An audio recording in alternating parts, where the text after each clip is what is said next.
Introduction. La plupart des gens vivent aveuglément dans un monde d'apparence. Ils croient ce qu'on leur dit, tombent dans des pièges émotionnels et confondent de fausses intentions avec l'authenticité. Ils ne se rendent pas compte qu'ils sont constamment manipulés, influencés et, dans le pire des cas, utilisés. Mais savez-vous ce qui distingue ceux qui dominent la vie de ceux qui sont dominés? Leur capacité à lire et à comprendre les gens instantanément. Car même si quelqu'un peut mentir avec ses mots, son corps, son ton de voix et ses micro-expressions le trahissent. Peu importe la qualité de sa performance, il y aura toujours quelque chose qui révélera sa véritable nature. Et si vous êtes assez perspicace, vous apprendrez à voir ce que les autres ne voient pas. Vous comprendrez ce qu'ils ressentent vraiment, même lorsqu'ils essaient.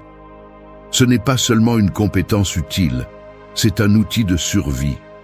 Si vous ne pouvez pas lire les gens, vous finirez par tomber dans leur jeu, à réagir impulsivement et à commettre des erreurs qui vous coûteront cher. Mais si vous apprenez à observer, à interpréter et à agir intelligemment, vous aurez un avantage sur 99%. Aujourd'hui, je vais vous donner les outils pour développer cette compétence. Je vais vous montrer comment déchiffrer les véritables intentions de quelqu'un, détecter les manipulations et projeter de la confiance dans n'importe quelle situation. Il ne s'agit pas de lire dans les pensées, il s'agit de lire la réalité avec clarté. Alors, faites attention, car ce que vous allez apprendre aujourd'hui peut complètement changer la façon dont vous interagissez avec le monde. Action 1. Apprendre à reconnaître les émotions déguisées. Les gens mentent, tout le temps, pas seulement avec des mots, mais aussi avec des expressions, des gestes, des silences et des changements subtils dans leur ton de voix. Nous vivons dans un monde où la majorité cache ce qu'elle ressent vraiment, que ce soit par peur, honte ou commodité. Certains le font parce qu'ils ne veulent pas se montrer vulnérables, d'autres parce qu'ils cherchent à manipuler, et quelques-uns parce qu'ils ne sont même pas conscients de ce qu'ils font. Mais si tu apprends à voir au-delà des apparences, si tu entraînes ta capacité à détecter les émotions déguisées, tu vas développer un énorme avantage sur les autres. Parce que pendant que les autres tombent dans des pièges émotionnels, tu liras la vérité qui se cache derrière chaque regard, chaque sourire forcé, chaque mot soigneusement choisi pour tromper. Et voici la clé. Les émotions réelles laissent toujours une trace. Tu peux déguiser une émotion, mais tu ne peux pas la faire disparaître complètement. Si quelqu'un dit qu'il va bien mais que sa bouche est tendue, sa mâchoire serrée et son regard évite le tien, il ne va pas bien. Si quelqu'un assure qu'il est calme, mais que sa respiration est irrégulière, ses mains tremblent et sa voix se brise au moment clé, il retient quelque chose. Les émotions déguisées sont comme un feu couvert par une couverture. Aussi fort qu'ils essaient de les cacher, les cendres, la fumée et la chaleur continueront à s'échapper. Et le problème est que la plupart des gens sont si distraits, si pris dans leur propre monde, qu'ils ne se rendent pas compte de ce qui se passe réellement devant leurs yeux. C'est ainsi qu'ils finissent entourés de personnes fausses, tombant dans des relations toxiques et faisant confiance à ceux qui ne le méritent pas. Mais tu ne peux pas te permettre cela. Si tu veux vraiment comprendre les gens, tu dois t'entraîner à lire ce qui n'est pas dit. Tu dois observer au-delà de la surface et capter les petits détails qui trahissent quelqu'un. Et ce n'est pas une question d'intuition, de magie ou d'un sixième sens. C'est simplement de l'attention et de l'observation. Quand tu parles à quelqu'un, fais attention à la congruence entre ses mots et ses gestes. Dit-il qu'il est heureux, mais ses lèvres se courbent à peine et son rire sonne vide? Il n'est pas heureux. Te dit-il qu'il ne se soucie pas de quelque chose, mais son corps est rigide et sa respiration s'accélère? Il ment. Te dit-il que tout va bien, mais ses épaules sont tombantes et son ton de voix est plat? Il est épuisé émotionnellement. Le langage corporel ne ment pas. Le problème est que la plupart des gens ne prennent pas le temps de voir ces détails. Et si tu ne les vois pas, tu deviens vulnérable. Tu deviens le genre de personne qui croit en de jolis mots et en des promesses vides. Celui qui est surpris quand quelqu'un le trahit. Celui qui se laisse tromper par des discours bien répétés. Mais si tu développes la capacité de voir la vérité derrière les mots, tu ne seras jamais trompé. Entraîne ta perception. N'écoute pas seulement ce que les gens disent, observe comment ils le disent. Regarde les changements sur leur visage, les poses inconfortables, la tension dans leur mâchoire, la façon dont leurs mains bougent quand ils parlent. Quand quelqu'un ment ou cache quelque chose, son corps le trahit. Cela ne signifie pas que tu dois devenir paranoïaque, ni que tu dois remettre tout le monde en question. Cela signifie que tu dois être conscient de la réalité. Les gens cachent des choses, et si tu n'apprends pas à le voir, tôt ou tard, tu paieras le prix. Alors à partir de maintenant, arrête de prendre tout au pied de la lettre. Ouvre les yeux, fais attention, regarde au-delà de l'évidence. Parce que ceux qui développent cette compétence non seulement évitent d'être trompés, mais commencent aussi à voir le monde tel qu'il est. Et quand tu vois la vérité, tu prends de meilleures décisions. Parce que celui qui sait lire les émotions déguisées sait exactement à qui il a affaire. Action 2. Observez comment leur réaction change sous pression. Le véritable caractère d'une personne ne se voit pas quand tout est calme, mais quand la pression commence à étouffer. N'importe qui peut trouver sécurité, stabilité et même gentillesse lorsque les circonstances lui sont favorables. Mais dès que le stress apparaît, les masques se fissurent et la vérité s'infiltre par les fissures. Sous pression, les gens perdent le contrôle de leurs réponses répétées et montrent leur véritable essence.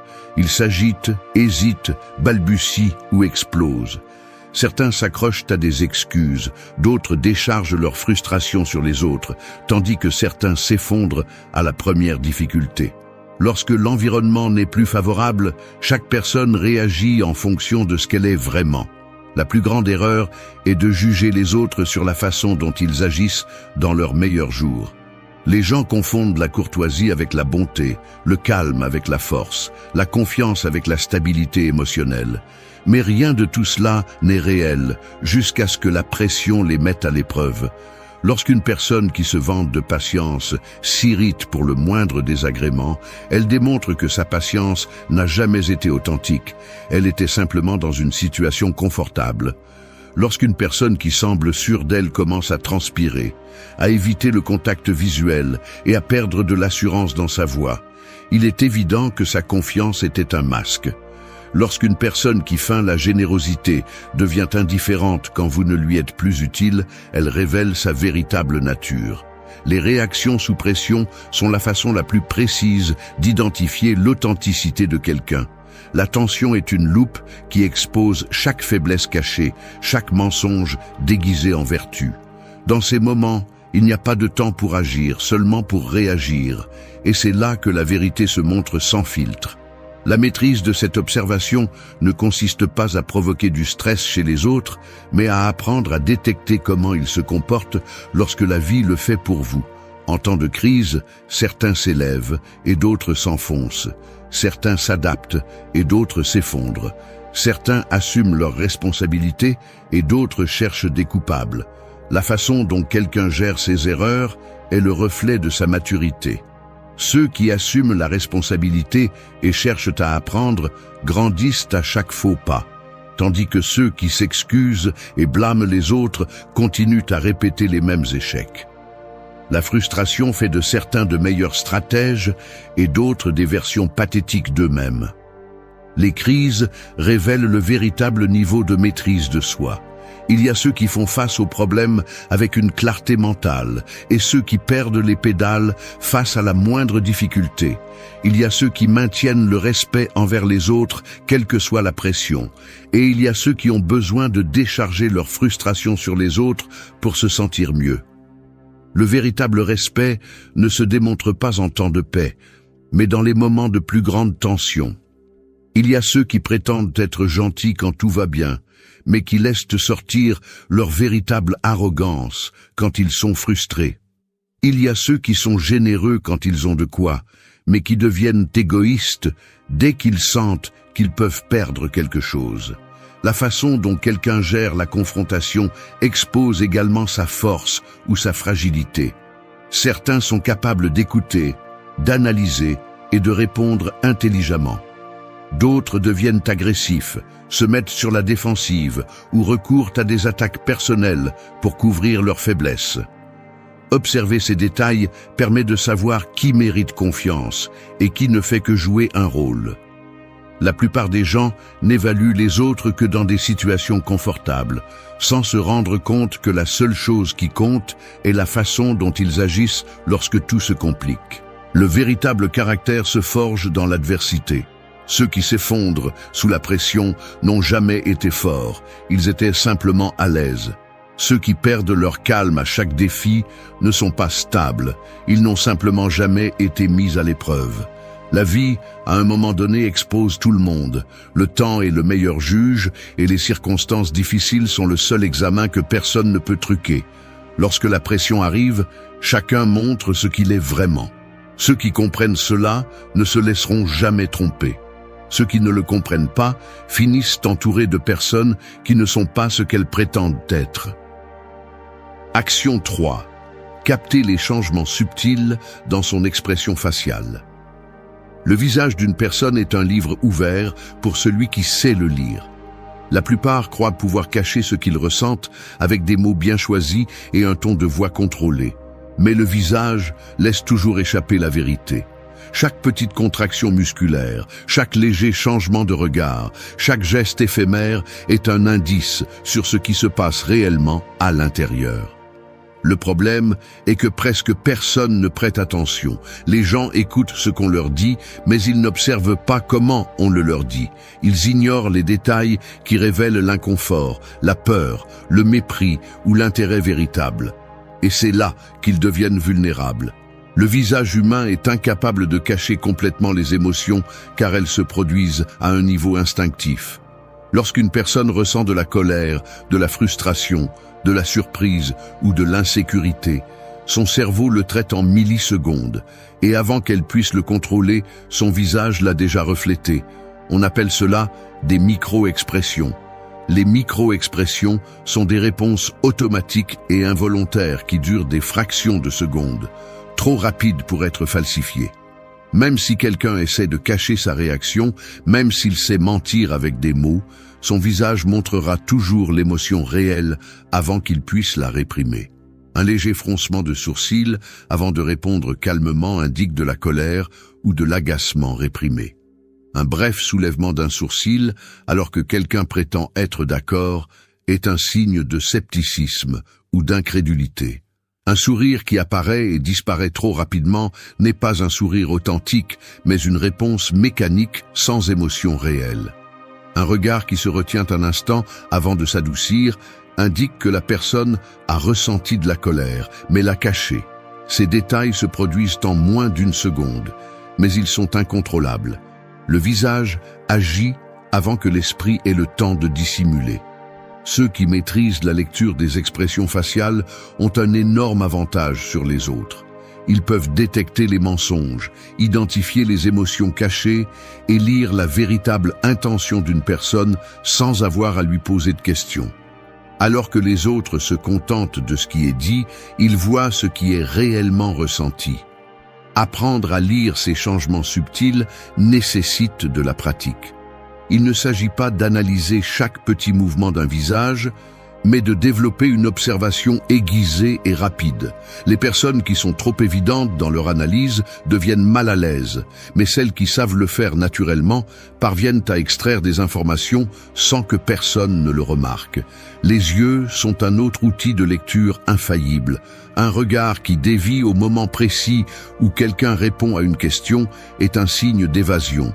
Un clignement des yeux plus lent que la normale peut indiquer que quelqu'un est en train de préparer un mensonge avant de le dire.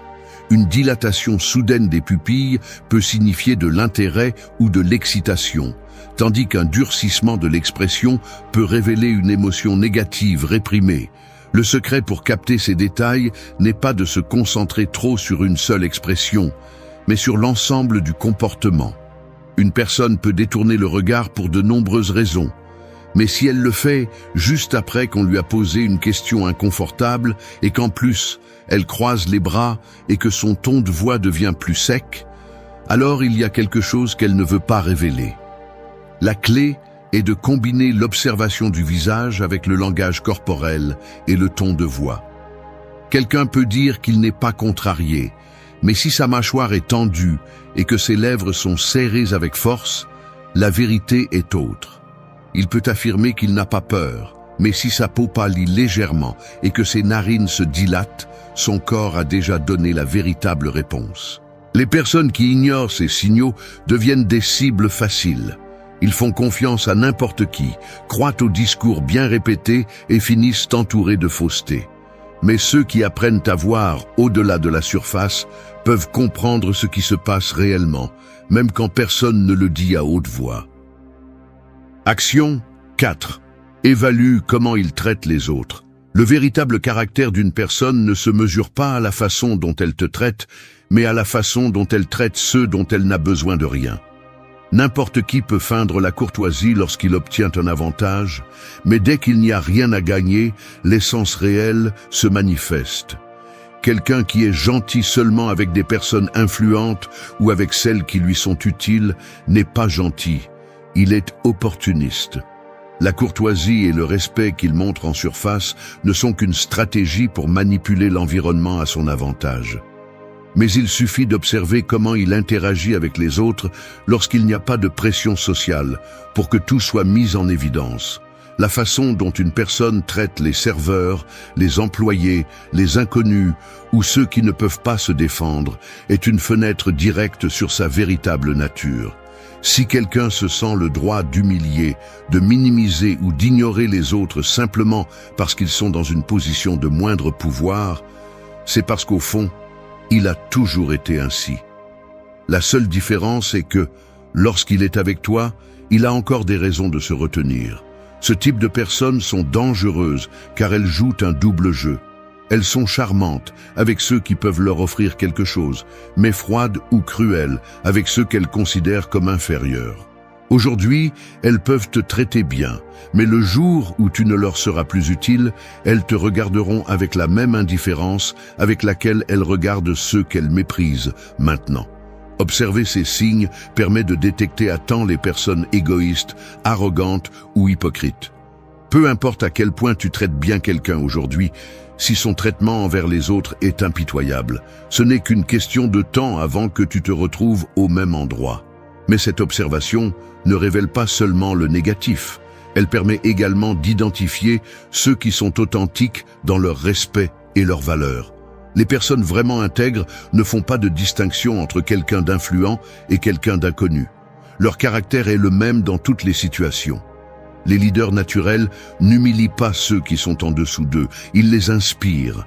La véritable force ne se montre pas en s'imposant sur les autres, mais en les élevant sans craindre qu'ils grandissent.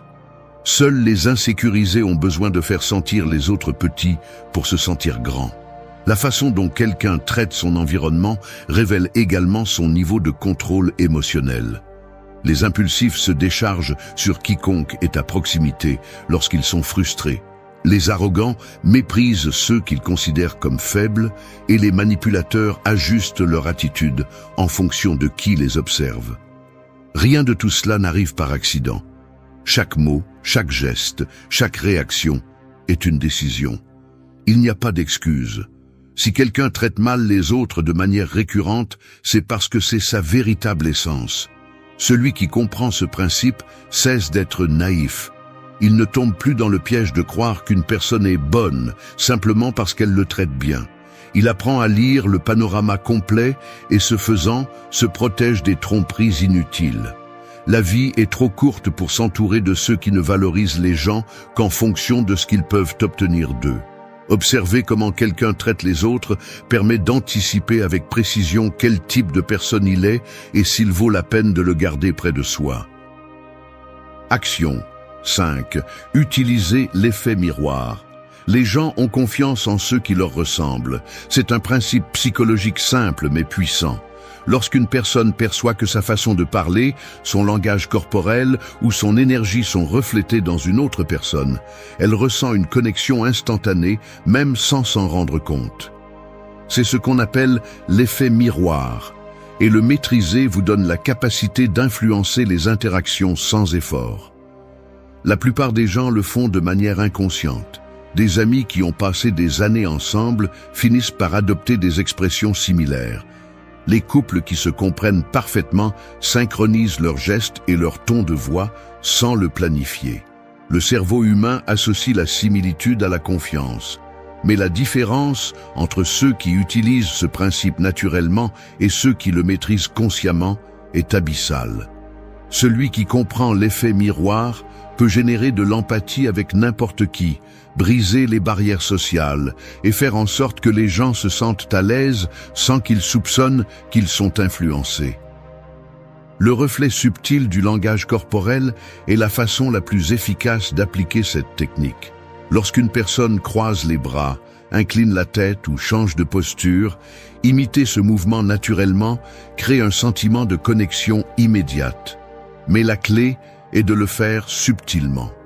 Copier de manière évidente semble forcé et provoque le rejet. Cela doit être quelque chose de progressif, naturel, comme si le rythme de la conversation vous guidait. Le ton de la voix et le rythme de la parole jouent également un rôle crucial. Si quelqu'un parle vite et avec énergie, répondre avec la même intensité maintient le flux naturel de la conversation. Si quelqu'un utilise un ton posé et réfléchi, répondre de la même manière renforce le sentiment de compréhension mutuelle. Ce principe est particulièrement utile dans les négociations, les entretiens ou toute situation où la confiance est clé.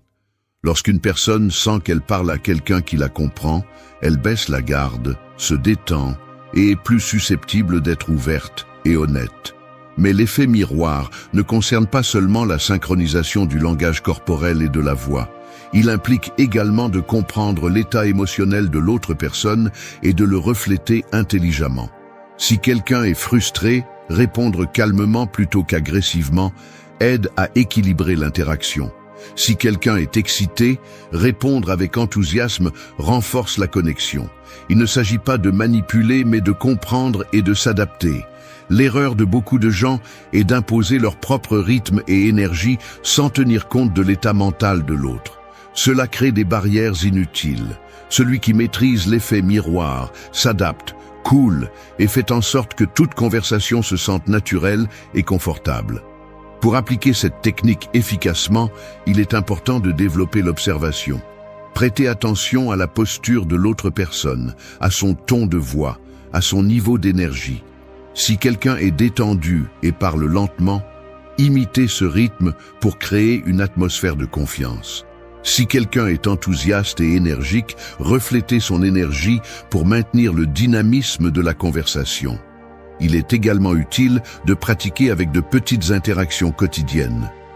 Dans les conversations de tous les jours, remarquez comment les gens réagissent lorsque vous reflétez inconsciemment leur langage corporel. Avec le temps, cette compétence devient naturelle et cesse de se sentir comme un effort conscient. Ceux qui ne comprennent pas ce principe ont tendance à créer de la résistance sans s'en rendre compte. Ce sont ceux qui parlent trop vite à quelqu'un qui a besoin de temps pour traiter l'information. Ce sont ceux qui maintiennent une posture fermée lorsque l'autre personne cherche l'ouverture. Ce sont ceux qui forcent une attitude dominante lorsque la situation exige de la patience. La déconnexion se produit lorsque l'on ignore l'accord de l'autre. L'effet miroir n'est pas seulement une technique, mais un outil pour améliorer la qualité de toute interaction. Le comprendre et l'appliquer intelligemment permet de créer des liens plus solides, de faciliter les accords et de faire en sorte que la communication coule naturellement. Savoir se connecter avec les autres à ce niveau n'est pas un tour de passe-passe social. C'est un avantage qui se reflète dans tous les domaines de la vie. Action 6. Découvrez quand quelqu'un agit ou est authentique. Les gens peuvent mentir avec des mots, ils peuvent déguiser leurs intentions avec des gestes répétés et ils peuvent projeter une image qui n'a rien à voir avec ce qu'ils sont vraiment. Mais la vérité, tôt ou tard, se fait toujours jour. Apprendre à distinguer entre quelqu'un d'authentique et quelqu'un qui joue simplement un rôle est l'une des compétences les plus importantes pour éviter les tromperies, les manipulations et les déceptions. Les signes sont partout, mais la plupart des gens ne les voient pas. Non pas parce qu'ils sont difficiles à détecter, mais parce que les gens choisissent de croire ce qui leur convient. Beaucoup préfèrent accepter un mensonge confortable plutôt que de faire face à une vérité inconfortable.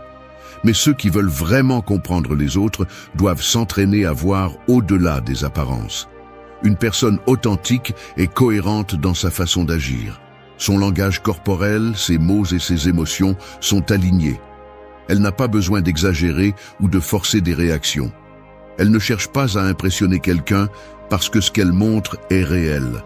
En revanche, celui qui joue un rôle tombe souvent dans des contradictions. Il dit une chose, mais son corps en exprime une autre. Il sourit, mais ses yeux reflètent une tension. Il parle avec assurance, mais ses gestes révèlent un malaise. Ses histoires changent en fonction de l'audience. Son comportement varie en fonction de qui l'observe. Les imposteurs exagèrent, ils feignent l'intérêt, forcent les émotions et surjouent pour faire une impression spécifique. Un rire trop fort, une réaction trop enthousiaste ou un geste de tristesse qui semble calculé sont des signes que quelque chose ne va pas. Celui qui joue un rôle s'efforce trop parce qu'il sait que ce qu'il projette n'est pas naturel. Un autre signe révélateur est l'incohérence dans le temps. Quelqu'un d'authentique n'a pas besoin de se rappeler quelle version de lui-même il a montré hier. Sa façon d'être est la même dans tous les contextes. En revanche, quelqu'un qui feint doit ajuster son histoire constamment. Un jour, il est gentil et attentionné. Un autre jour, il est froid et distant. Sa personnalité change en fonction de ce qui lui convient à ce moment-là. Les personnes authentiques ne cherchent pas désespérément l'approbation. Ils n'ont pas besoin de validation constante ni de s'efforcer de s'intégrer à tout prix. Ils parlent avec honnêteté, même si cela signifie mettre les autres mal à l'aise. Ils ne modifient pas leur discours pour plaire. Leur identité ne dépend pas de l'opinion des autres. Les faux, en revanche, se façonnent en fonction de la situation. Ils disent ce qu'ils pensent que les autres veulent entendre, changent leur position en fonction du public et ajustent leur moralité en fonction de la commodité. Ils sont experts pour dire la bonne chose, mais leur comportement ne finit jamais par correspondre. Le langage corporel est un autre indicateur. Lorsqu'une personne est authentique, son expression et sa posture sont naturelles. Soyez à l'aise dans votre propre peau. D'un autre côté, celui qui feint a tendance à montrer des signes de tension. Il rit à des moments étranges, évite le contact visuel dans des situations inconfortables ou gesticule plus que nécessaire pour compenser son insécurité. Il ne s'agit pas de juger tout le monde avec paranoïa, mais d'apprendre à remarquer ces modèles. La vie est pleine de personnes qui ne montrent qu'une façade. Ceux qui font confiance aveuglément à n'importe qui finissent par être entourés de fausseté. La clé est d'observer avec patience. Ne vous laissez pas impressionner par ce que quelqu'un dit en un jour, mais par ce qu'il démontre avec le temps. La vérité apparaît toujours dans les petits détails. Une réaction déplacée, une attitude forcée, une histoire qui ne correspond pas. Détecter qui est réel et qui joue simplement un rôle est un avantage que peu de gens ont. Celui qui développe cette compétence ne sera jamais facilement trompé. Action 7. Maîtriser l'art de lire entre les lignes. La plupart des gens écoutent ce qui est dit en surface, mais ne prêtent pas attention à ce qui est réellement communiqué. Les mots peuvent être soigneusement choisis pour dissimuler des intentions, mais il y a toujours quelque chose de plus profond derrière eux. Celui qui n'apprend pas à lire entre les lignes reste vulnérable face aux manipulateurs, aux tromperies et aux demi-vérités. Tout le monde ne dit pas ce qu'il pense vraiment. Beaucoup cachent leurs véritables intentions derrière des phrases ambiguës, des compliments empoisonnés ou des excuses conçues pour dissimuler la réalité. Mais les mots laissent toujours des traces. Dans la façon dont quelqu'un parle, dans ce qu'il omet, dans sa réaction à certains sujets, c'est là que se trouve la vérité que la plupart ne voient pas. Lire entre les lignes ne signifie pas interpréter ce que vous voulez croire, mais analyser avec précision ce que quelqu'un transmet réellement. Ne vous contentez pas des mots, prêtez attention à l'intention derrière eux.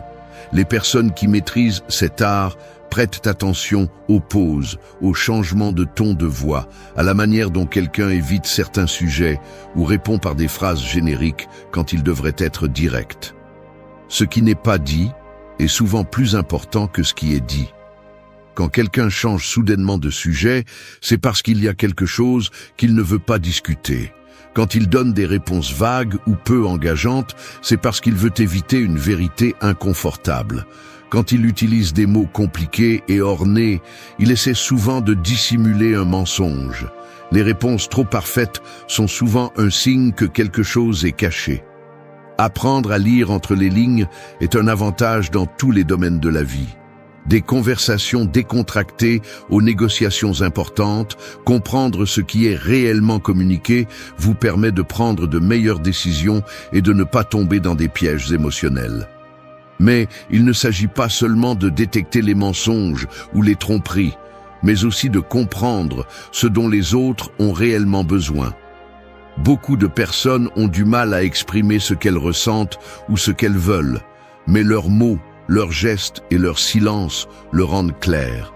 Quelqu'un peut dire qu'il va bien quand son ton de voix et son langage corporel indiquent le contraire. Il peut nier qu'il est dérangé par quelque chose, mais sa façon d'agir reflète son inconfort. Celui qui maîtrise cette compétence ne se laisse pas emporter par l'émotion du moment. Il écoute attentivement, observe avec patience et analyse avant de réagir. Il ne se laisse pas tromper par de belles paroles, ni manipuler par des discours calculés. Il comprend que la véritable communication ne réside pas dans ce qui est dit ouvertement, mais dans ce qui est caché derrière. Pour développer cette capacité, il faut prêter attention à 3 éléments clés.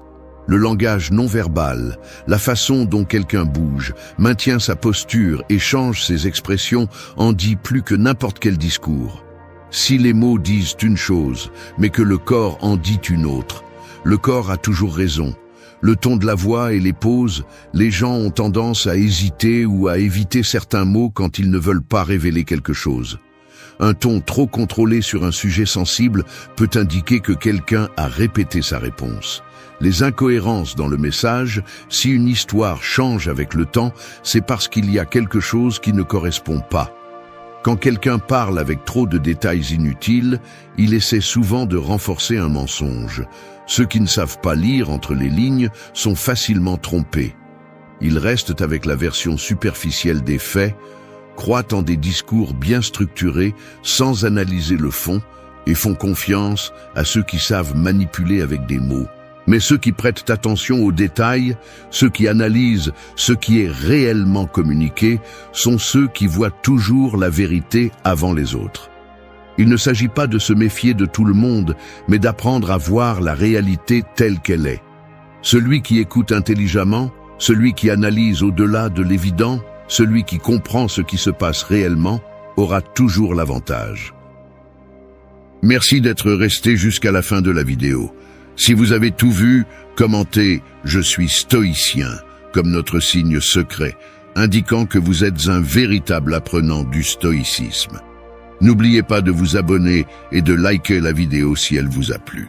Rendez-vous dans la prochaine vidéo et rappelez-vous, continuez à cultiver votre esprit stoïque.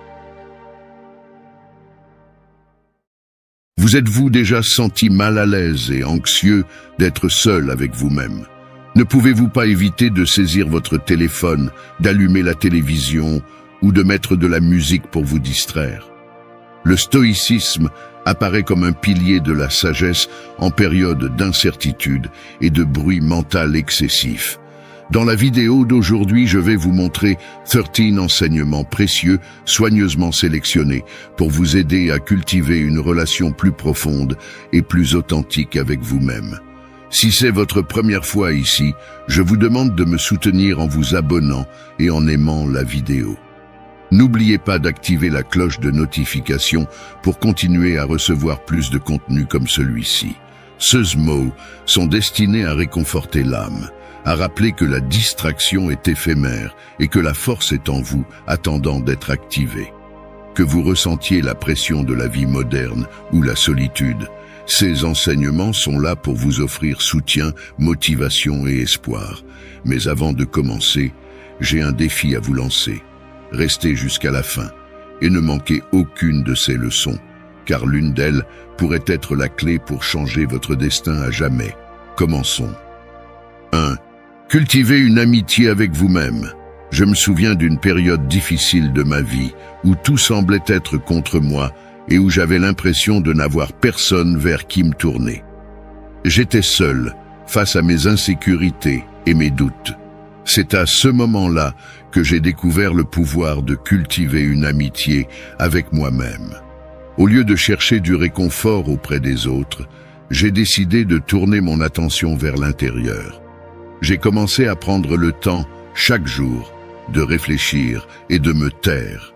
Dans ces moments de calme, j'ai commencé à mieux me connaître, à comprendre mes peurs, mes désirs et mes forces. Ce fut un processus lent et parfois douloureux, mais révélateur. Tout comme une amitié avec une autre personne, l'amitié avec moi-même exigeait de la patience, de la compréhension et de l'acceptation. À cette époque, je lisais beaucoup sur le stoïcisme et je suis tombé sur une citation d'Épictète. « Le sage veut toujours être avec lui-même ». Ces mots sont devenus mon mantra, me rappelant que la paix et le contentement ne viennent pas de sources extérieures, mais d'une profonde compréhension de soi-même. Il y avait des jours où la solitude me paraissait écrasante, mais je l'ai acceptée. J'ai pratiqué des exercices de gratitude, en écrivant les choses pour lesquelles j'étais reconnaissant.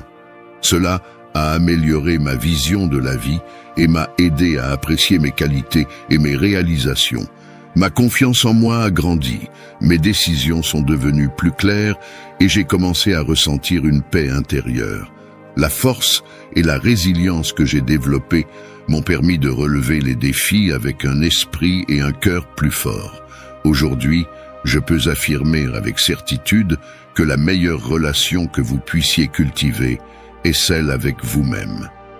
2. L'importance de la solitude. Je n'ai pas toujours compris l'importance de la solitude. Pendant longtemps, j'ai eu peur d'être seul et j'ai évité ces moments d'isolement. Cependant, au cours d'une phase difficile de ma vie, j'ai appris la vraie valeur de la solitude. Je me souviens d'une nuit où, malgré le fait d'être entouré de monde, je me suis senti incroyablement seul. J'ai décidé de faire une promenade nocturne, seul avec mes pensées. La ville était calme et pendant que je marchais, je réfléchissais à ma vie et à mes expériences. Dans ce calme, j'ai trouvé une clarté que je n'avais jamais connue auparavant. Le stoïcisme m'a appris que la solitude n'est pas quelque chose à craindre, mais à accepter. Étant seul, j'ai pu entendre ma voix intérieure sans distraction. Marc Aurèle a dit « Nulle part, l'homme ne peut trouver une retraite aussi paisible et tranquille que dans l'intimité de son âme. » Ces mots m'ont rappelé que la paix intérieure se trouve en se donnant le temps et l'espace pour la rechercher. J'ai fait de la solitude une pratique régulière. Chaque jour, il consacrait du temps à être seul, à méditer, à lire ou à réfléchir. J'ai trouvé ces moments revitalisants, me permettant de me ressourcer et de voir le monde avec une perspective renouvelée. J'ai appris à apprécier ma propre entreprise en faisant des activités qui me plaisaient et en me connectant plus profondément avec moi-même. La solitude m'a appris à être autonome et à trouver de la force en moi-même, sans avoir besoin de la validation constante des autres. Aujourd'hui, j'apprécie profondément ces moments de solitude qui m'ont permis de grandir, de guérir et de découvrir des parties de moi-même qui autrement seraient restées cachées. Troisièmement, vivre selon le présent. Vivre dans le présent était une leçon difficile à apprendre. J'avais l'habitude de m'inquiéter pour l'avenir et de regretter le passé jusqu'à ce qu'un moment, ma perspective change. Un après-midi, en regardant des enfants jouer dans le parc, j'ai réalisé qu'ils profitaient du moment sans souci. J'ai compris que je pouvais aussi vivre dans le présent, mais je l'avais oublié. J'ai commencé à étudier le stoïcisme et je suis tombé sur une citation de Sénèque. « À mesure que nous retardons la vie, elle s'accélère. » J'ai réfléchi au nombre de fois où j'avais arrêté de profiter du présent à cause de pensées sur le futur ou le passé. J'ai décidé de faire un changement conscient, et de pratiquer la pleine conscience, ou proche. Je me suis consacré à être vraiment présent dans chaque activité quotidienne.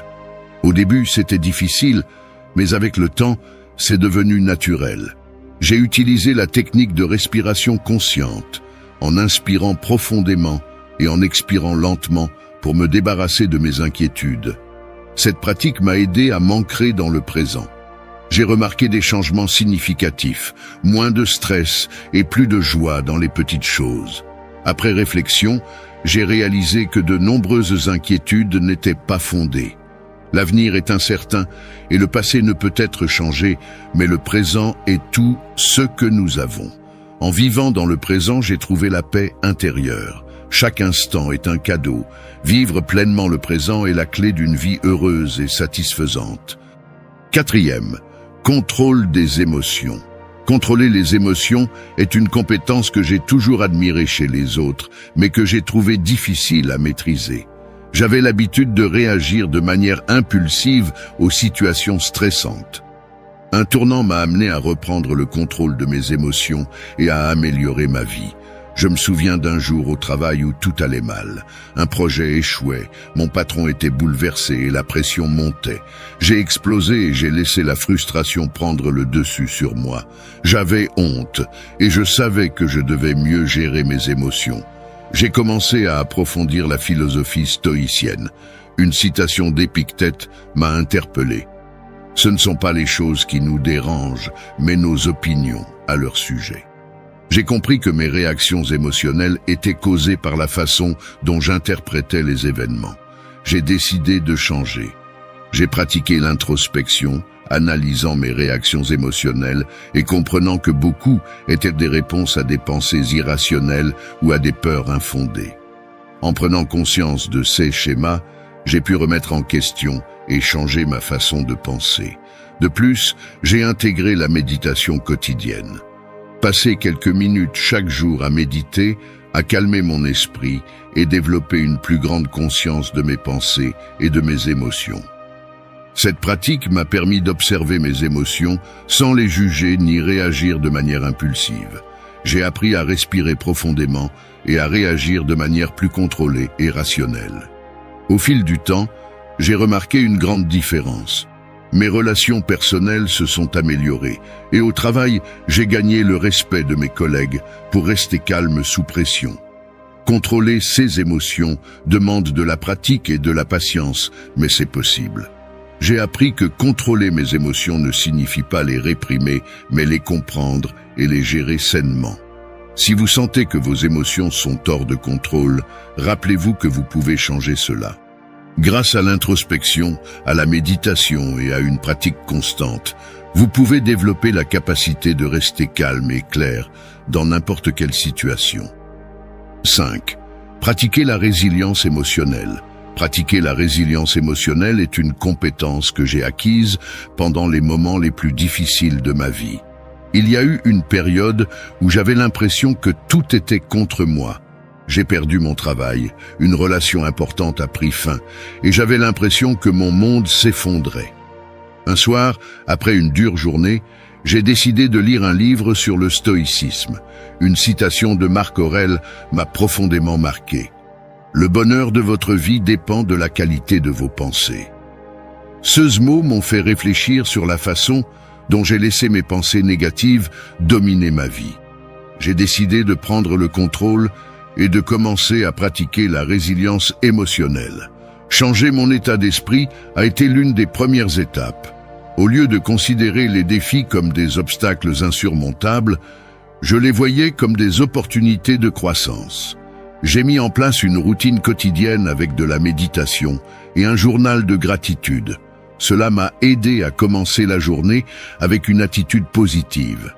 J'ai également inclus l'exercice physique, découvrant que rester actif était bénéfique pour ma santé émotionnelle. Dans les moments difficiles, j'utilisais la visualisation négative, imaginant les pires scénarios possibles, ceux qui me préparaient mentalement et me faisaient voir que de nombreuses inquiétudes étaient exagérées. Accepter ce que je ne pouvais pas changer et me concentrer sur ce que je pouvais contrôler m'a libéré émotionnellement. Au fil du temps, ma capacité à gérer le stress s'est considérablement améliorée. Aujourd'hui, je me sens plus fort et capable d'affronter n'importe quel obstacle. Si vous vous sentez vaincu par les circonstances, n'oubliez pas que vous pouvez changer de point de vue et développer une résilience émotionnelle. Sixième, la compassion envers les autres. La compassion envers les autres est une qualité que j'ai toujours appréciée, mais que je n'ai pas toujours pratiquée de manière cohérente. Il fut un temps dans ma vie où j'étais tellement absorbé par mes propres problèmes que je ne prêtais pas attention aux difficultés de ceux qui m'entouraient. Je me souviens d'une époque où un ami proche était confronté à des problèmes personnels et, bien qu'il m'en ait parlé, je ne lui ai pas accordé l'attention qu'il méritait. Un jour, il m'a traité de désespéré et j'ai réalisé à quel point il avait besoin de mon soutien. J'ai ressenti une profonde honte et j'ai décidé de changer d'approche. J'ai commencé à étudier la compassion et comment l'intégrer dans ma vie quotidienne. Une citation d'Épictète disait « N'oubliez pas que d'autres sont également confrontés à leur propre lutte ». Ces mots m'ont rappelé que nous portons tous des fardeaux invisibles. J'ai commencé à pratiquer activement la compassion, en accomplissant quotidiennement des actes de gentillesse, comme écouter attentivement ou offrir de l'aide sans rien attendre en retour. J'ai également pratiqué l'empathie, en essayant de comprendre les points de vue et les sentiments des autres. J'ai appris à être plus patient et compréhensif. La compassion m'a également appris à être plus gentil avec moi-même, à me pardonner mes erreurs et à me traiter avec douceur. Cette compassion envers moi-même était essentielle à mon bien-être émotionnel et m'a permis d'être une source de soutien plus authentique. Sixième, la compassion envers les autres. La compassion envers les autres est une qualité que j'ai toujours appréciée, mais que je n'ai pas toujours pratiquée de manière cohérente. Il fut un temps dans ma vie où j'étais tellement absorbé par mes propres problèmes que je ne prêtais pas attention aux difficultés de ceux qui m'entouraient. Je me souviens d'une époque où un ami proche était confronté à des problèmes personnels et, bien qu'il m'en ait parlé, je ne lui ai pas accordé l'attention qu'il méritait. Un jour, il m'a traité de désespéré et j'ai réalisé à quel point il avait besoin de mon soutien. J'ai ressenti une profonde honte et j'ai décidé de changer d'approche. J'ai commencé à étudier la compassion et comment l'intégrer dans ma vie quotidienne. Une citation d'Épictète disait « N'oubliez pas que d'autres sont également confrontés à leur propre lutte ». Ces mots m'ont rappelé que nous portons tous des fardeaux invisibles. J'ai commencé à pratiquer activement la compassion, en accomplissant quotidiennement des actes de gentillesse, comme écouter attentivement ou offrir de l'aide sans rien attendre en retour. J'ai également pratiqué l'empathie, en essayant de comprendre les points de vue et les sentiments des autres. J'ai appris à être plus patient et compréhensif. La compassion m'a également appris à être plus gentil avec moi-même, à me pardonner mes erreurs et à me traiter avec douceur. Cette compassion envers moi-même était essentielle à mon bien-être émotionnel et m'a permis d'être une source de soutien plus authentique. 7. La dichotomie du contrôle. La dichotomie du contrôle est un concept stoïcien qui a transformé ma façon de voir le monde. La première fois que j'ai entendu parler de ce principe, j'étais dans une situation où tout semblait hors de contrôle. À l'aéroport, entouré de voyageurs frustrés, j'ai décidé que je ne voulais pas être victime des circonstances. Je me suis souvenu des enseignements stoïciens sur la dichotomie du contrôle. Il y a des choses que nous pouvons contrôler et d'autres que nous ne pouvons pas contrôler. Épictète l'a expliqué clairement. Certaines choses sont sous notre contrôle et d'autres non. Ces mots m'ont donné une nouvelle perspective sur la façon de relever les défis. Au lieu de laisser la frustration prendre le dessus sur moi, j'ai décidé de me concentrer sur ce que je pouvais contrôler. J'ai porté mon attention sur la façon dont j'ai réagi à la situation. J'ai pris un livre et me suis plongé dans la lecture, transformant une expérience négative en une opportunité d'apprendre et de grandir. Ce petit changement de perspective m'a permis de me sentir plus calme et plus en contrôle. Depuis, j'ai appliqué la dichotomie du contrôle dans différents aspects de ma vie. J'ai fait une liste mentale des choses qui étaient sous mon contrôle et de celles qui ne l'étaient pas. J'ai réalisé que m'inquiéter de ce que je ne pouvais pas changer ne faisait que me causer un stress inutile. Diriger mon énergie vers ce que je pouvais influencer m'a procuré un sentiment de puissance et de sérénité. Cela a amélioré ma productivité au travail et la qualité de mes relations personnelles. En me concentrant sur ce que je pouvais contrôler, j'ai pu construire des relations plus saines et plus harmonieuses. La dichotomie du contrôle m'a également aidé à gérer le stress et l'anxiété, me rappelant que je peux toujours contrôler ma réponse aux situations. Cette pratique m'a permis de relever des défis avec un esprit plus clair et un cœur plus calme. 8. Le pouvoir de la gratitude. Le pouvoir de la gratitude est l'une des leçons les plus précieuses que j'ai apprises dans ma vie. Il fut un temps où je me concentrais sur ceux qui me manquaient, au lieu d'apprécier ceux que j'avais. Cet état d'esprit négatif a affecté mon bien-être et mon bonheur. Un jour, en lisant les méditations de Marc Aurèle, je suis tombé sur une phrase qui a changé ma perspective. Prenez garde à ne pas être ingrat pour ce que vous avez en cherchant ce qui vous manque. Ces mots m'ont fait réfléchir à tout ce que je tenais pour acquis dans ma vie. J'ai décidé de faire un changement. J'ai commencé un journal de gratitude dans lequel, chaque soir, j'écrivais 3 choses pour lesquelles j'étais reconnaissant. Au début, c'était des choses simples, une conversation avec un ami, une journée ensoleillée, un délicieux repas. Cependant, j'ai vite réalisé qu'il y avait bien plus de raisons d'être reconnaissant que ceux que j'avais imaginés. Cette pratique quotidienne a transformé ma perspective. J'ai commencé à remarquer les petites bénédictions de chaque jour et à me sentir plus content et satisfait. La gratitude a non seulement amélioré mon humeur, mais elle m'a également aidé à construire des relations plus solides et plus significatives. En exprimant ma gratitude aux autres, j'ai vu nos liens s'approfondir. Au lieu de me concentrer sur ceux qui n'allaient pas, j'ai commencé à chercher le positif dans chaque situation. Cela ne signifiait pas ignorer les problèmes, mais reconnaître les opportunités d'apprentissage et de croissance que chaque difficulté apportait. Aujourd'hui, la gratitude fait partie intégrante de ma vie. Cela m'a appris à apprécier le présent et à trouver de la joie dans les choses les plus simples. Si jamais vous vous sentez coincé dans la négativité, je vous encourage à essayer la gratitude. Cela peut sembler un petit changement, mais son impact sur votre vie sera énorme. En pratiquant la gratitude, vous découvrirez une nouvelle source de bonheur et de bien-être qui transformera votre perspective et votre vie. 9. L'importance du silence. L'importance du silence est quelque chose que je n'ai pas toujours apprécié. Dans une société de bruit constant, j'ai rempli chaque instant de distraction. Ce n'est que lors d'une période de surcharge sensorielle que j'ai réalisé à quel point j'avais besoin de silence. Je me souviens d'un après-midi mouvementé où je me sentais épuisé mentalement et émotionnellement. J'ai décidé de me promener dans le parc sans écouteurs, juste avec le son naturel de l'environnement. Sans le bruit constant, mes pensées ont commencé à circuler et j'ai entendu ma voix intérieure plus clairement. Une citation de Zénon de Citium m'a interpellé. Le silence est un espace où l'esprit peut se retrouver.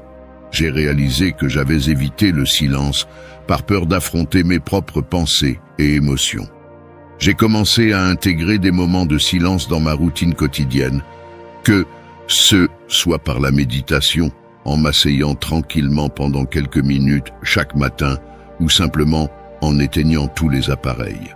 Ces moments sont devenus de précieuses occasions de réfléchir et de se ressourcer. Le silence a également amélioré mes capacités d'écoute, me permettant d'accorder toute mon attention aux conversations et d'améliorer mes relations personnelles et professionnelles. De plus, cela m'a permis d'être plus conscient de mes pensées et de mes émotions, ce qui m'a permis d'acquérir une plus grande clarté et une plus grande tranquillité d'esprit. Un enseignement d'Épictète que j'applique est le suivant. Tais-toi souvent. Mais lorsque tu parles, fais-le pour dire quelque chose de précieux. Aujourd'hui, j'apprécie profondément le pouvoir du silence. Cela m'a appris à trouver la paix au milieu du chaos et à me connecter avec mon être intérieur. Si vous vous sentez submergé par le bruit constant du monde, recherchez le silence. Vous trouverez la sagesse et la tranquillité. Merci d'être resté jusqu'à la fin de la vidéo. Si vous avez tout vu, commentez « Je suis stoïcien » comme notre signe secret, indiquant que vous êtes un véritable apprenant du stoïcisme. N'oubliez pas de vous abonner et de liker la vidéo si elle vous a plu. Rendez-vous dans la prochaine vidéo et rappelez-vous, continuez à cultiver votre esprit stoïque.